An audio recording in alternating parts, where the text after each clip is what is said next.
أعوذ بالله من الشيطان الرجيم. بسم الله الرحمن الرحيم.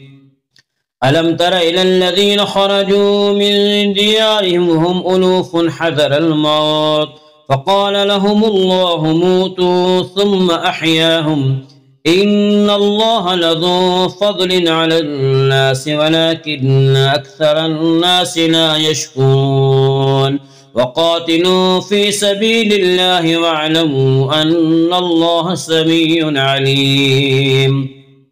ماذا الذي يقرض الله قرضا حسنا فيضاعفه له أضعافا كثيرة والله يقبض ويبسط وإليه ترجعون.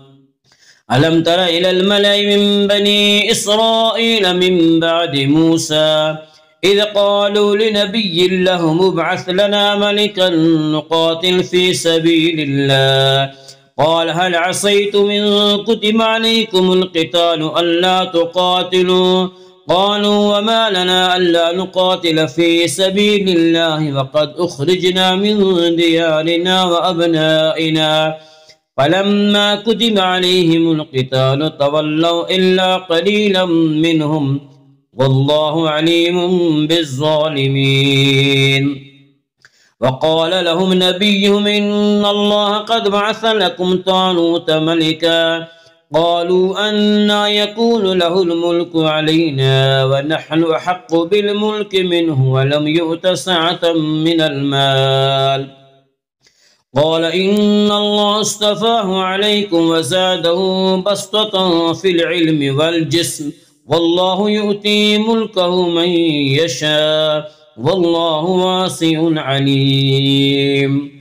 وقال لهم نبي من آية ملكه أن يأتيكم التابوت فيه سكينة من ربكم وبقية مما ترك آل موسى وآل هارون تحمله الملائكة إن في ذلك لآية لكم إن كنتم مؤمنين.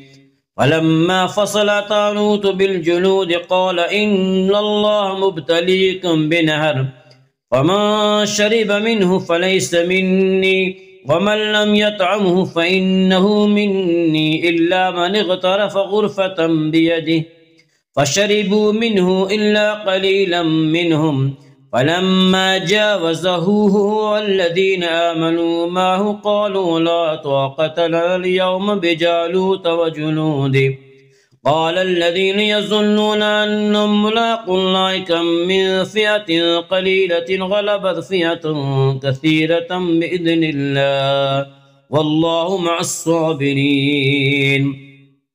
ولما برزوا لجالوت وجنوده قالوا ربنا أفرغ علينا صبرا وثبت أقدامنا وانصرنا على القوم الكافرين فهزموهم بإذن الله فقتل داود جالوت وآتاه الله الملك والحكمة وعلمه مما يشاء ولولا دفع الله الناس بعضا ببعض لفسدت الأرض ولكن الله ذو فضل على العالمين.